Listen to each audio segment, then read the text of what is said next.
Good evening. You found your way back. Good.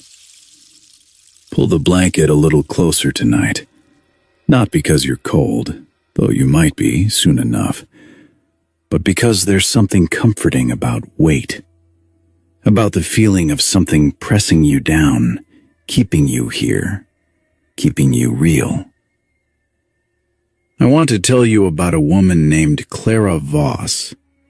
She was 34 years old, lived alone in a house at the end of Mather Road, a long gray stretch of asphalt that curled through pine trees so dense that even in summer the road stayed dark past noon. She was a sensible woman, practical, the kind of person who kept her receipts, who knew exactly how many steps it took to walk from her bedroom to the kitchen, 22, and who did not believe in things she couldn't explain. This is a story about what happens when the world stops returning the favor. It started the way most things do, quietly. Clara had a porch light, one of those old coach-style fixtures, black iron with amber glass, that had burned out in October.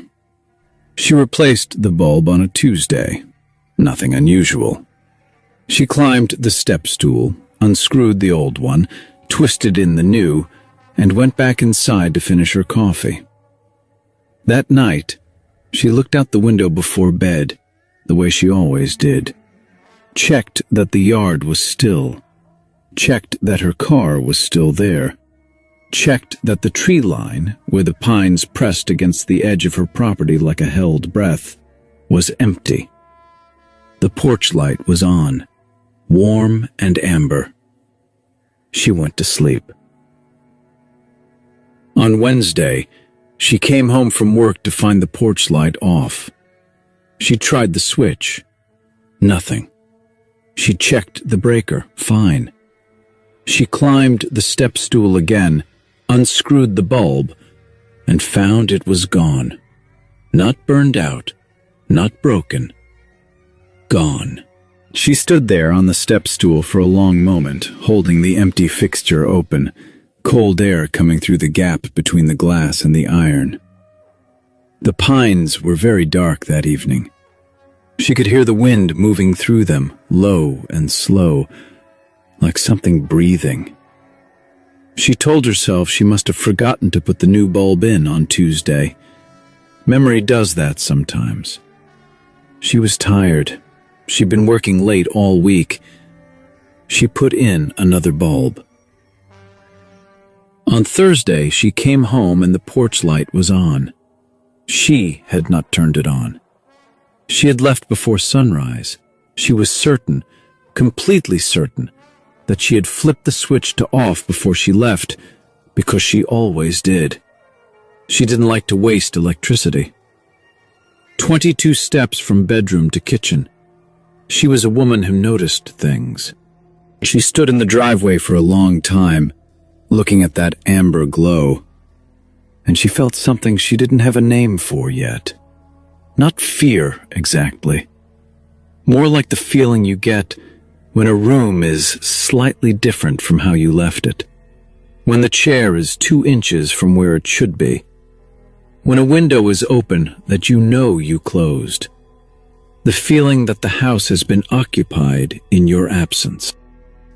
Clara had one neighbor close enough to matter, a man named Elliot, who lived in the cedar house about a quarter mile up the road. He was 60-something, kept a vegetable garden, waved when he drove past. They weren't close, but they were the comfortable kind of not close that good neighbors are. She went to see him on Friday. She asked carefully if he'd noticed anyone on her property this week. A handyman, maybe, or teenagers from town. They sometimes wandered the road on weekends. Elliot set down his coffee mug and looked at her. "No," he said. "No one." Then he said, "But I'll tell you something strange. I saw your porch light on at 3 in the morning on Wednesday." I was up with my back again, you know how it is. Looked out the window and there it was, lit up like noon. Figured you'd had a bad dream or something. Clara told him she hadn't been awake at 3 in the morning on Wednesday. Elliot looked at her for a moment. "Well," he said slowly, "that light was on." She drove home with both hands tight on the wheel. The following week, she started watching. She told herself she was being rational about it. She angled her bedroom window so she had a sight line to the porch. She started noting times. She bought a small notebook, the kind with a red cover, the kind her mother used to buy, and she wrote down everything. Monday, light off at 11 p.m., still off at 2 a.m., still off at 6 a.m. Tuesday, light on when she came home. She had not turned it on. Wednesday, light off at midnight. She watched it go off. No timer, no explanation. The switch inside the house had not moved. Thursday, she woke at 3:17 in the morning to her own bedroom going bright. She sat upright. The room was lit from outside, orange, warm, amber light pouring through the curtains, casting long rectangles on the ceiling. Her porch light. On. And not just on. Brighter than she had ever seen it. Brighter than any bulb she had installed. The amber glass she could see from the gap in her curtains was almost white at the center. She sat in bed for 40 seconds. She counted them. Then she went to the window and looked out. The porch light was blazing, and beneath it, on the second step, just at the edge of the light's reach, where the amber glow gave way to the dark of the yard, something was standing. She couldn't see it clearly. She would tell you that later, when she was able to talk about it at all. She couldn't see it clearly because it was standing in the place where light and darkness met, and the light kept pulling at the shape, kept seeming to illuminate it, and then her eyes kept losing it again, the way your eyes lose things at the edge of vision. But there was a shape, and the shape was looking at the house.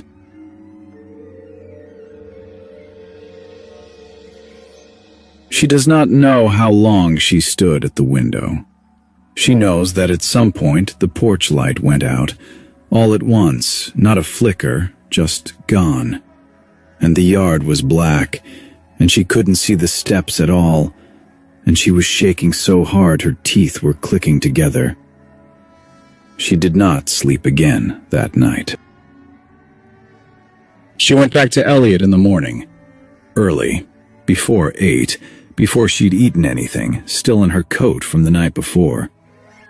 He opened the door and looked at her face, and didn't say anything for a moment, just stepped aside and let her in. She told him what she'd seen. He was quiet for a long time after that. He poured her coffee she didn't drink. He stood at his kitchen window looking out at the pines, his hands in his pockets. Finally he said, "The Morales family used to live in your house." She waited. This was maybe 15 years ago. Nice family, 3 kids. The father, Hector, he worked nights. Left at 10, home by 6. His wife, she said she kept the porch light on for him every night so he'd have something to come home to. Said she read once that it was bad luck to come home to a dark house. "What happened to them?" Clara asked. Elliot turned from the window. Hector died on the road, January. Ice. The wife took the kids back to her family somewhere south, I think. Sold the house inside of a year. He paused. She left the porch fixture. Said she didn't want to take it with her. Clara drove home slowly. She sat in the driveway for a long time, looking at the porch, at the black iron fixture, at the amber glass. It was daylight. The light was off. She thought about a man who worked nights, who came home on a dark January road to a porch light that was always burning for him. She thought about what it might mean to be that far into habit, into love, into need, and then to simply not arrive. She thought about where you go when the place you were always going doesn't exist anymore. Clara Voss did not sell the house. She thought about it. She almost did.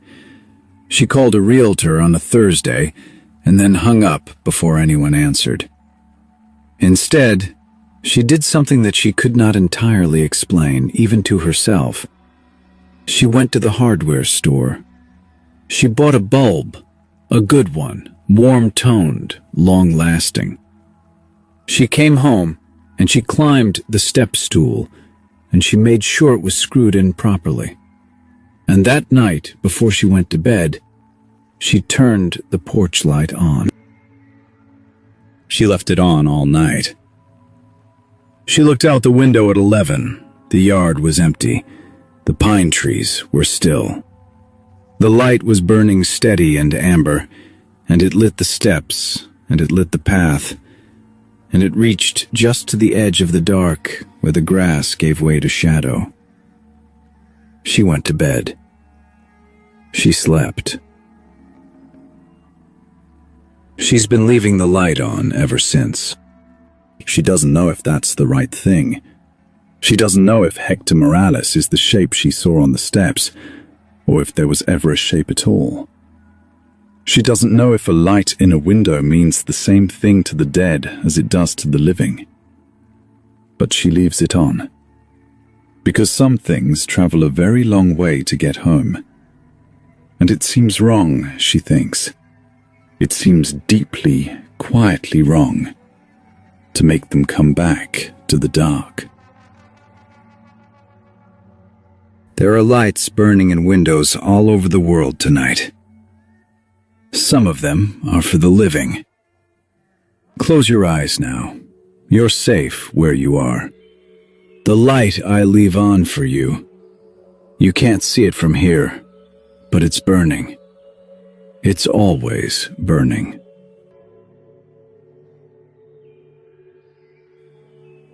I'm the keeper, and these are dimly lit tales. Sleep well, if you can.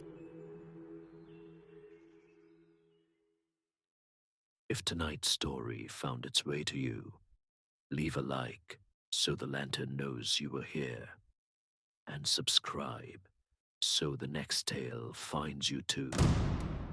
Until then, good night.